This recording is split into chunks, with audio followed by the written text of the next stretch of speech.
everyone. Welcome to After Hours. We're your co-hosts, em&em, and today we're sitting on the couch with Dimitri Weber of Goldfield Banks Australia to talk all about their new launch, Rose Magnitude. We're so excited. Hi, girls. Hello, welcome to Texas. We're so Yes. excited that you're here. Yes. And I'm very excited to be here. We're going to dive into everything. The new launch, your brand, all the things. And we're Fantastic. Well, can't I'm wait. ready. Yeah, well, let's dive right in. So we would love to start with your story, with the brand story. So how did Goldfield and Banks begin? And what first drew you into the world of fragrance? Well, it all started with a trip, really. I mean, 14 years ago, I traveled to Australia, stayed for 5 weeks, traveled around the country, and met my partner. So that made me think about maybe moving to Australia, and which I did 14 years ago. So that's when it all started. So you quite literally fell in love with the place. Yeah. Fell in love with the country, fell in love with the person. Place. And then that's, the magic, I guess, of Australia. I guess. Yeah. And that Yeah. just sparked an entire perfume house, a perfume Yes, brand. exactly. Yeah. I mean, I've always been in fragrances for more than 32 years. And I've always worked with, the big perfume houses in Europe. And I thought, well, maybe if I move to Australia, maybe it's time for me to create my own. Basically, that's what I did. So was that always the dream? Was it always something that you wanted to do, was build your own No, brand? no, not at all. I always repeated, I mean, I had a very privileged life before, traveling around the world, working for those big brands, traveling in the most, amazing circumstances, very privileged. But the fact that Australia had such a rich botanical culture, untapped, never really explored before in perfumery, Mm. I thought that this would be my chance to create my own brand because this was a very unique story to tell. And fragrance world, the fragrance industry was always a little bit dull. Everything was told, Yeah. old stories were told, and I wanted to come up with something different, unique. And that was my story, Australia. Was there a moment where you were standing and looking at a specific place, landscape, where you're like, oh, I'm going to launch Goldfield and Banks? Look, I think everything that I saw, I mean, from the moment you arrive in Australia, everything looks very different. The trees look different, the flowers look different, our ocean looks different, our waves are bigger than anywhere else in the world, our flowers are huge, really organic looking. Everything seems to be quite different. Um, and I remember being very inspired by that, by just thinking, oh, everything is very different. And that's what sparked my interest. I love that. So where did the name Goldfield and Banks, where did that come Good from? question. Well, we have a lot of gold in Australia, and on those fields of gold, we have sandalwood growing. So you really need the gold in the soil for the tree to grow. That's basically it. So hence Goldfield. And then Banks, Joseph Banks, referring to Joseph Banks, the first botanist, the scientist, the British scientist who in the 18th century came with Captain Cook to the Pacific Islands and to Australia. And he was basically the first person to travel back to London with more than 33,000 species of plants and shrubs, and name it, a rich botanical culture from all over the Pacific. And he was the first person to basically introduce Europeans to mimosa, eucalyptus. No one had ever seen eucalyptus before. No one had ever seen our incredible banksia leaves and our incredible botanical richness. So it must have been quite exotic back then to just discover all that. And for me, Goldfield and Banks, my fragrances and my collection and my fragrance house is really a tribute to the work of Joseph Banks. It's like a little bit like a continuation, really. I love that. That's so cool. But- So for someone discovering Goldfield and Banks for the first time, how would you describe the brand and what do you hope they feel in that very first moment of smelling one of your fragrances? Look, I think what's really interesting with Goldfield and Banks, I mean, being myself in fragrance for so long, I know exactly what my consumer wants, what my audience want, and what they want is something exotic. Our fragrances are definitely exotic, are definitely very different because we're talking into a niche, having a niche fragrance house and Australian is very, very niche, I would say. But working with different ingredients opens a very different perspective and a different world into fragrances because, the fragrance world is pretty much dominated by roses and jasmine from grass, right? But with me, I mean, I take my consumer and my audience into a different journey, discovering different wood species like Buddha wood oils and Baronia flowers and different cypress qualities from the north of the country. And all of this for me is much more important than just coming up with a fragrance that was more like an inspiration. So for me, definitely being exotic, definitely being different, quite unique, quite earthy, and nature. To me, nature is the new luxury. So this is what my audience can expect when they discover and wear my perfumes. That makes sense with rose magnitude. I mean, it's a rose, but it's a rose done in a way that I've never smelled before. No, exactly. But I didn't want to because, I mean, I was often asked to do a fragrance with roses. And I thought, well, why should I do a fragrance with roses? I mean, roses is so French, right? And it doesn't have its place in Australia. But rose also in French means pink. And pink to me is a salt pink lakes in Australia. We have some huge, beautiful salt pink lakes. And I've always wanted to do something with those salt pink lakes. So that was one factor. And the second one, we grow in Australia in a very specific region in Victoria, in the state of Victoria. We grow an exceptional, beautiful Turkish rose. And this whole environment is just so pristine, so beautiful, so untapped. That to me, it gave me the reason and it was legitimate this time to create a fragrance based on roses, but not an ordinary rose. It's not a rose. Yeah, garden. exactly. I'm curious, what was the first fragrance that you created for the brand? Pacific Rock Moss. Pacific Rock Moss was my very first perfume. It was also back then, I mean, we're celebrating almost 10 years of the brand.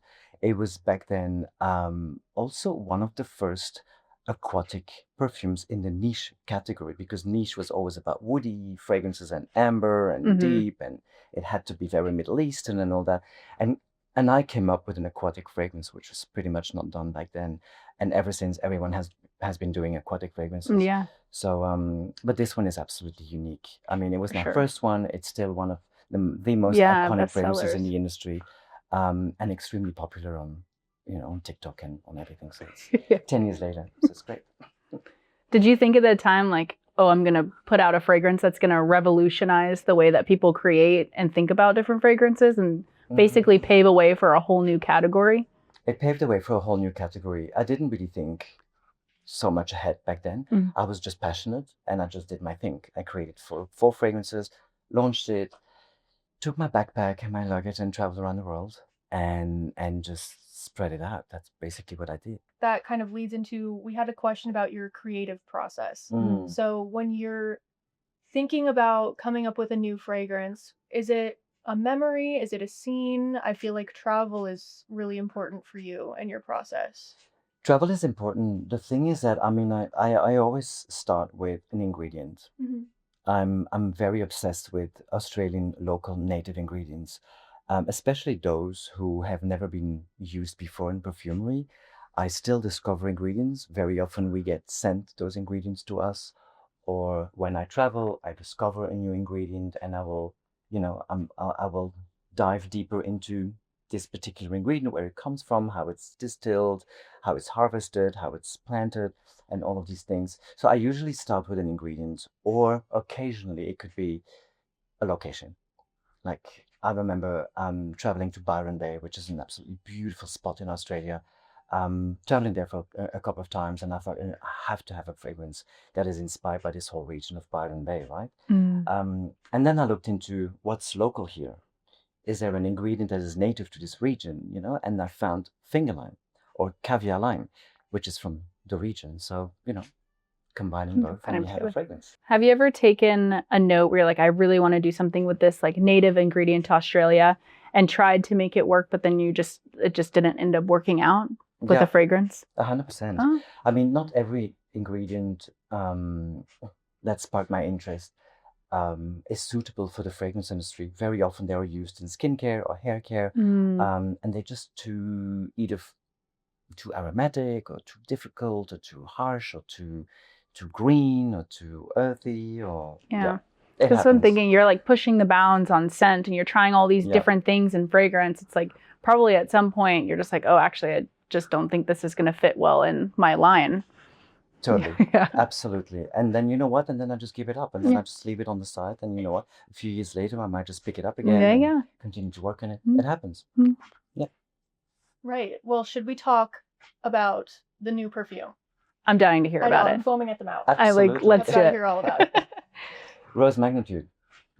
So you've talked a lot about your creative process, your inspiration. You care a lot about taking a material and making it kind of like your Australian twist on it. And you also talked about how Rose Magnitude is built around an Australian rose. So how does an Australian rose differ from like a rose grown in like France or other places around the world? Look, roses that grow in France. I mean, I have had the opportunity so many times to visit fields of roses in May, which is usually the period when they blossom in south of France. It's pretty. I mean, obviously, it's very pretty. The sun is out. You have the beautiful villages around, but it's so overdone. And to me, an Australian rose, especially where it grows in Australia, there's a farm there called Samaria Farm, and the people that own the farm are very passionate, and they are so sweet and so super kind. But the region around is very pristine. It's very remote. It takes hours from Melbourne to drive there, and when you get there, it just smells so beautiful. It is really very clean. The smell of a clean environment. We still have that in Australia. We have regions where you can actually almost Must smell. be nice.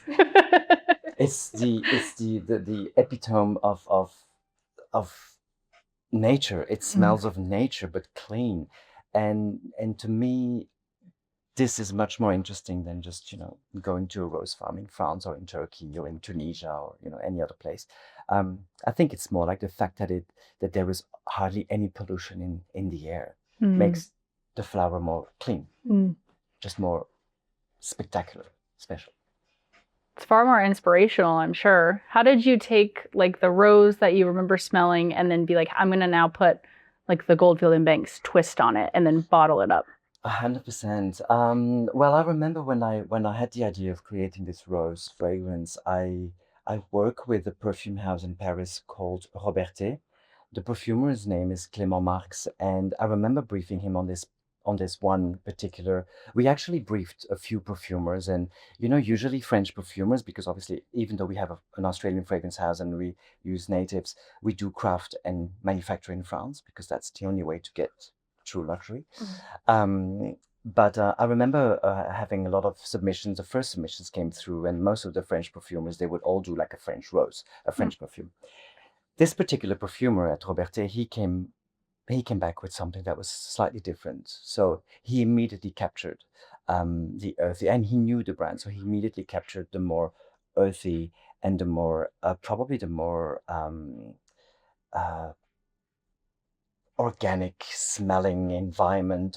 I mean, it was definitely very different. It was more earthy, it was more ethereal, and it wasn't a typical French scent. And then obviously when that came through, then we had to rework this fragrance for many months. I think we worked about 18 months on this whole project in total, because I'm very rarely satisfied. So, but the thing is that I really wanted this rose to express the character of those salt pink lakes. And when you visit those salt pink lakes, they are muddy.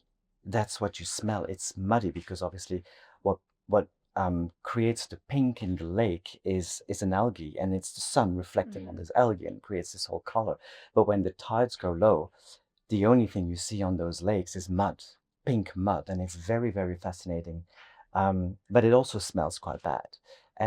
But I wanted that sort of like that bad smell in the fragrance, the bold, sort of like very unusual smell. And I remember going on the location to film, and we had this beautiful rose with us, and I threw a rose in the mud and I stepped on it and I said, well, that's exactly what I want. That's my fragrance. But it's beautiful and it's round and it's lush and it's definitely very luxurious. But it's not a rose of garden. So if people expect something very rosy, well, it's not. So, speaking of the new fragrance, you have been talking about this rose, this muddy, earthy rose. Is there a chance that we can smell some of the materials with you? Of course, of course, of course. So we've got a selection of raw materials. Thank you, Roberte, for this, by the way. Um, can you believe it? We have those essences all the way to I'm Dallas. so excited. Exactly. So there's a few ingredients that I really want you to smell. First of all, it's definitely the sandalwood, because basically the Australian perfumery starts with sandalwood, because we grow so much sandalwood and we have our own native Australian sandalwood. So I'm not really sure where exactly it Oh, is. yeah. Oh, Let's I see. think, is it this one? That's Oh, it. that's it. Yeah. We need spray cards. Okay, so we've got these ones. I love sandalwood, so I'm very I know, I do excited. too. So this one is a sandalwood that is native to Australia. The difference between this one and the Indian sandalwood, which by the way we grow in Australia as well, Indian sandalwood, is that this one is a lot more contemporary. It's a much more fresher Oh, sandalwood. That's beautiful. It is cleaner. It is younger. It is more Mhm. urban. It is a bit more It's citrusy, lively, and yeah. it's lively. Mhm. Well, in comparison to the Indian sandalwood, which is more creamy and buttery, this one is just more younger. So so this one, we definitely have this one in all our fragrances, in our native collection, but also in our botanical series, because Rose Magnitude is a fragrance that belongs into our botanical series collection. So it's a collection where the ingredients are not necessarily native to Australia, but they are grown in Australia. We distill them in Australia. We harvest them in Australia. For example, lavender. We have our own lavender. We have the largest fields of lavender on the planet. That's our dream. We need to go to Australia. Yeah. That's it. We're You have to we're come. on a plane. We're coming. Away. That's it. Now we have our own roses. We have our own oud. We work with a company That's amazing. that had planted more than 150,000 Equilaria trees producing agarwood. We have the most organic agarwood on the planet. By the way, we also have agarwood in this fragrance. So on top of the sandalwood that I wanted you to discover, no, it's not very often that we get to smell a real iris. Mhm. Because very often when we think of iris, we think of something powdery and ethereal and pretty and clean. But actually, a real iris, when you smell it, you will notice that it has nothing to do with what you read Like how you think of iris of how traditionally. you think what iris is actually. But it's really pretty. It's very earthy. Yeah. And it almost smells like to me, it almost smells like a potato. So there's something There's like a very Starch, vegetal, starch quality a to starched quality. I love That's this, exactly though. it. It's very starchy, and but this one brings richness, brings nobility to the fragrance. It's quite full. it. It's a very It full is. ingredient. Mhm. But obviously, you have to imagine this one particular ingredient blended with so many other ingredients. It's not only one, because that wouldn't smell great on your skin, I think. I feel like what I've smelled so far, I'm getting like I think the essence of like what you're wanting to translate into your fragrance. Like they're fun, they're lively, they're earthy, they're untamed almost. Like versions of each of these like individual ingredients that you would think of in a specific way in like one specific box that we're used to smelling. And then you've taken them and used them in ways that I haven't ever smelled before. We have a true signature. We have an absolute true Goldfield and Banks DNA. It's luxury, it's earthy, and at the same time, again, nature in all its glory, and that's what we want to celebrate. Another ingredient that I really, really love, very unusual, is papyrus. We often talk about papyrus, but we never really had the chance to smell it. And I thought might be quite interesting to discover it, because I know, I quite, keep coming back to that. Personally, I find it quite close to patchouli. I mean, it's not really exactly the same, but it has the same green textured, dark, verdant character. And papyrus is extremely original. It's very different. It's very rare. We don't often get to talk about papyrus in a fragrance. This one comes from India. It has a very different character, very different spirit. It is it's very gender neutral as well, because Rose Magnitude is a very gender neutral perfume. Let's be honest. I mean, even though it's got raspberry and it's got a little bit of rose, but all the other ingredients are very gender neutral. Yeah, Definitely. I love that. It's almost like a dank earth quality, damp. almost like a dampness. Yeah, exactly. I wanted this in my house. You could almost wear it on its own. Yeah, Yeah. it's beautiful. It's very sexy. Mhm. Yeah, Very, I very love this. sexy. Yeah. I love that 100%. there seems to be a with natural fragrances, or well, you have this DNA of earthy, natural botanicals. I love how alive they feel. That's what I Yes. love the most about natural perfumery is there's sort of a vitality to the notes. Because 100%. sometimes, zing, when it gets almost. too French, it's almost gets too pretty sometimes. Yeah, I exactly. like that these feel alive. Yeah. Yeah. Well, we don't only have naturals in our fragrances. Mhm. Obviously, we have a large selection of naturals, but we also have the traditional ingredients that we have in all our fragrances and in the fragrance world, because that's the magic of perfumery. Is you'd be able to create an infinity. But it's true. It's true that I don't want. I mean, my perfumery is not the pretty perfumery from Paris. It's not what I wanted, Yeah. and that's not what my audience is after. But at the same time, they are extremely sophisticated. I mean, I was that's gonna what's say you have beautiful that like about this. luxury Yeah, you have that undertone. balance Yeah. really well. 100%. It's like Absolutely. lively, luxury, untamed, earthy, just like fun out of the box, but yet still extremely wearable. Out of the box. Yeah. Exactly. And this one, the last one that I would like to share with you is the rose. I've been dying to smell it. Yeah, so this one is actually a Turkish rose. Oh my god, it's so good. But then again, when you smell this rose, it's very rosy. But you have to just imagine it, sitting there as a centerpiece in this fragrance, surrounded by papyrus and all the sandalwood and the ouds and the iris and there's even a little bit of ginger in the fragrances. Pink berries, there's so many different ingredients in this fragrance that makes it really, really, really special. The fragrance itself. Okay. Naturally. Naturally, rose We magnitude. must compare. We must. I know. Why not? You smell so good. I'm getting whiffs of it. It's so beautiful, and it's so I lush. love it. Yes. It is very lush. It is very it's a fragrance that is it's exactly what I envisaged. It's exactly what I had in mind so long ago.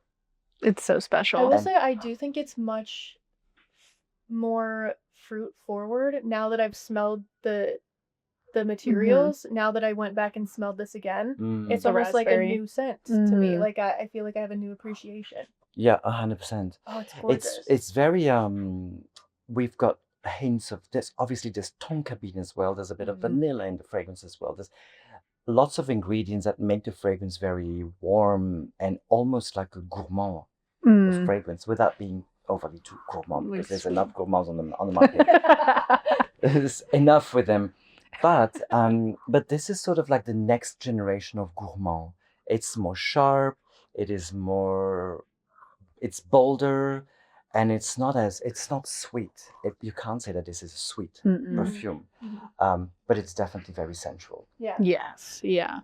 Very full, very lush. Like the rich, dark undertone is what I'm like really drawn to. Where I'm like, I would wear this out at night. Like I want this to be like my nighttime fragrance. It feels quite smooth, almost like velvety. I like the word smooth because that's exactly what it is.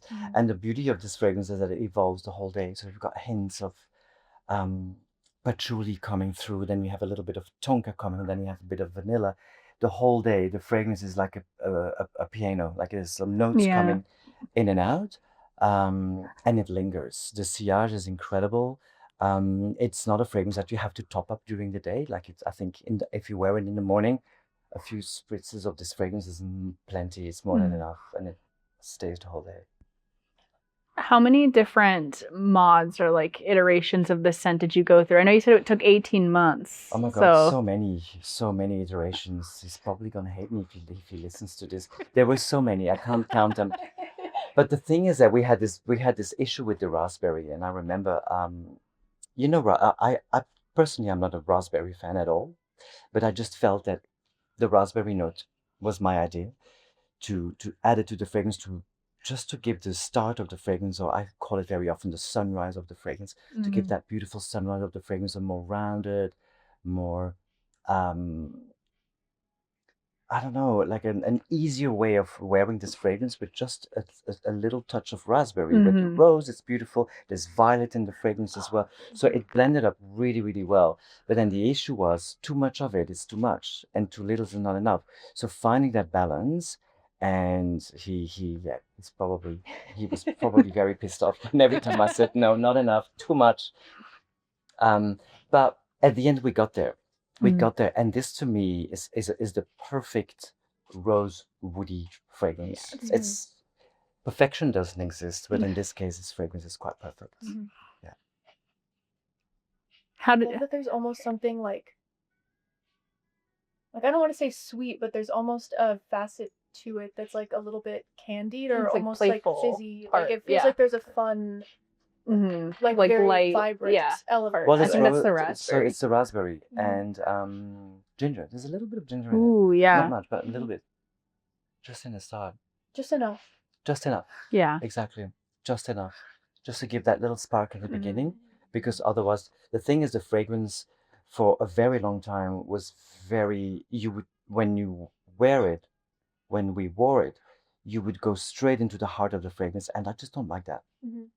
Very often, I really like to have this whole journey of the start of the fragrance and the heart and the base. I call it the sunrise of the fragrance, the summit and the sunset of the fragrance. And to me, this is what was missing the whole time in this fragrance until we got to the point where we added, the raspberry and all of that, which makes this fragrance such a beautiful journey. And it's exactly a journey on the countryside, on the way up to the farm, the rose farm. It's so smooth. I love the balance in it. It reminds me of like a symphony, or like everything playing together at like perfect harmony. So it like smooths everything out. Like you have the light components of the raspberry, the ginger, and then like the rich, like earthy, untamed components. And I think everything just plays so beautifully. Yeah. The only thing is that what's really interesting, and this is something that was not very often used in fragrances, is buckwheat.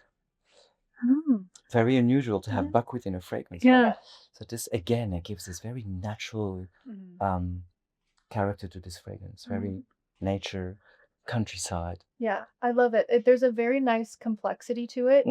I like that there's not, one thing jumping out at me. It feels very well blended. Because I think sometimes when you get too complex of a formula, it can be a little bit challenging, or it can be a little bit overwhelming almost to where this is perfect. It's just balanced so well. It feels like very chic. Very chic. It's bold. Yeah. It's not confident. It's very confident. But chic, like refined. Yeah.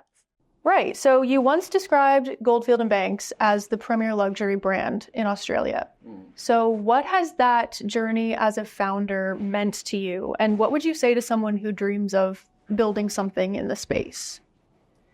Well, look, when I visited Australia for the first time 14 years ago, I remember I went straight away to department stores, two department stores in Australia, and I went there and I asked straight away to one of the beauty advisors, well, show me your local beautiful fragrances, and she was like, we don't have anything. I mean, there were so many different other fragrance houses available, mainly European, but there was nothing other than Aesop, which is an Australian skincare brand, but they also have perfumes.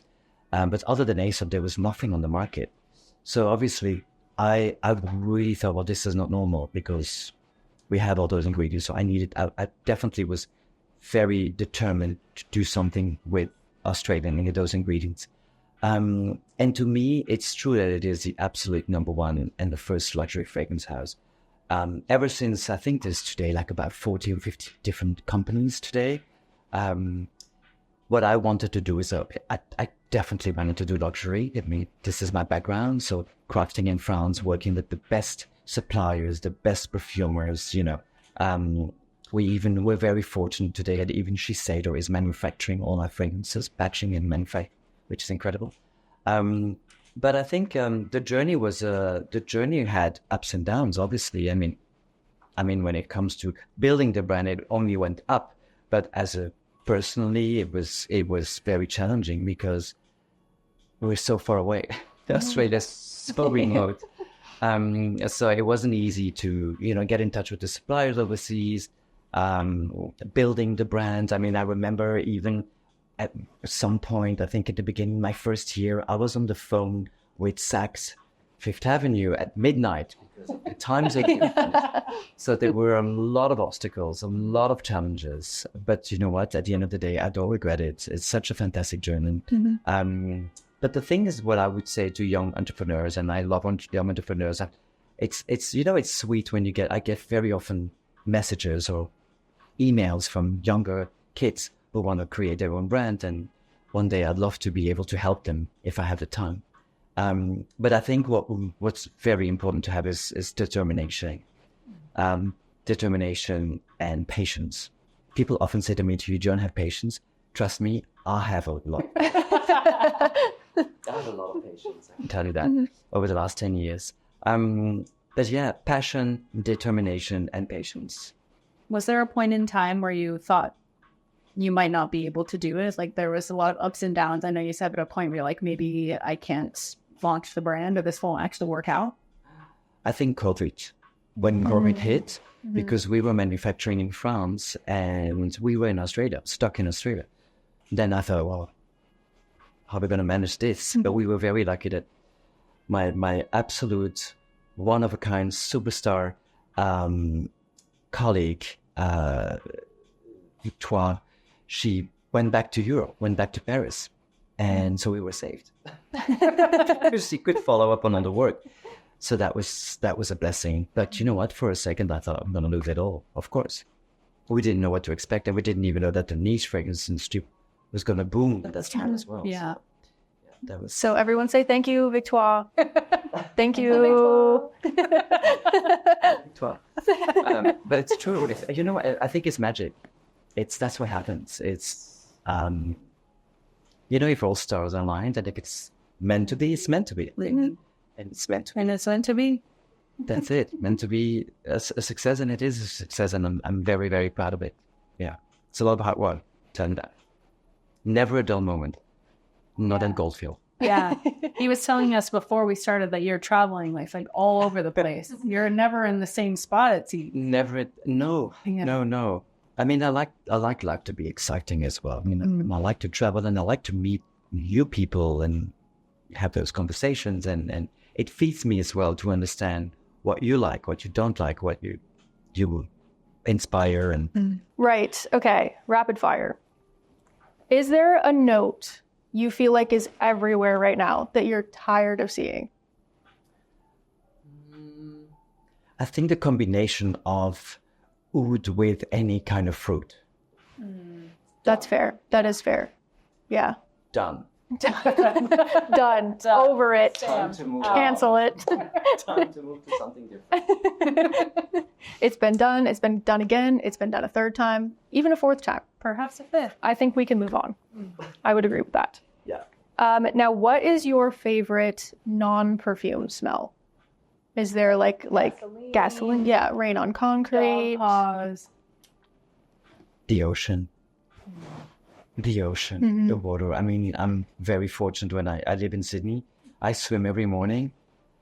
That smell, you go in the water, that smell, it's so sacred. So we have one closing question for you. If someone walks away from this conversation holding on to just one thing about the Goldfield and Banks brand, what would you want that to be? Pioneering, opening new frontiers, and bringing diversity in the fragrance community and in the fragrance world. I think perfumery has for many, many years been so French, a little bit American, a little bit of British, Italian, but it was always very hard to open that market up to so many different countries. And today I'm very pleased to see that we have perfume brands from Korea, from Japan, from Scandinavia, from Turkey, whatever. And from Australia this time. And that's something that I am very, very proud of, to have opened that and put Australia on the map as a country of fragrances, for sure. Yeah. And you should be. I mean, your fragrances are beautiful. We've loved getting to smell everything and talk with you. And we do have, here, let me grab. We do have a small gift for you. Oh, wow. I love that little bag. Oh, it's for you. We did just want to say thank you. And we know how much you love the botanical ingredients. Yes, I So we do. made you a little something. Oh my god, that is incredible. Can I open it up? Yeah, of course. Yeah? Did I? On a little card. How sweet is that? Can I open the card first? Yeah. Oh my god, this is the cutest thing. No one has ever written me a card after an interview. Seriously. Really? No, of course not. No cat cards? That's the after hours difference. We love the cat cards. We love the pussycats. Yes. Oh my god, this is incredible. And that silk paper, that's exactly It matches. Yeah. Yep. That's on brand. Oh my god, how cute. Thank you so much. Would you want to explain? yeah. So this is all of the botanicals included in Rose Magnitude, as well as a little blue bonnet. So you always remember Texas. Thank you, Texas. Love you. We love This is incredible. This is amazing. This is the most unique, original gift I've received in such a long time. It's incredible. Thank you so much. Well, thank you. Yeah, thank you for your I time. appreciate your time. We're very excited about this. Yes. And we will be hitting you up when we come to Paris. Be at your front door. Like, Fantastic. Thank you so much. So you can shop the new Rose Magnitude from Goldfield and Banks. It's available now. It's incredible. I highly recommend giving it a sniff. And thank you so much to Dimitri for sitting down with us. that and concludes our interview. that concludes our interview. We'll see you next time on After Hours.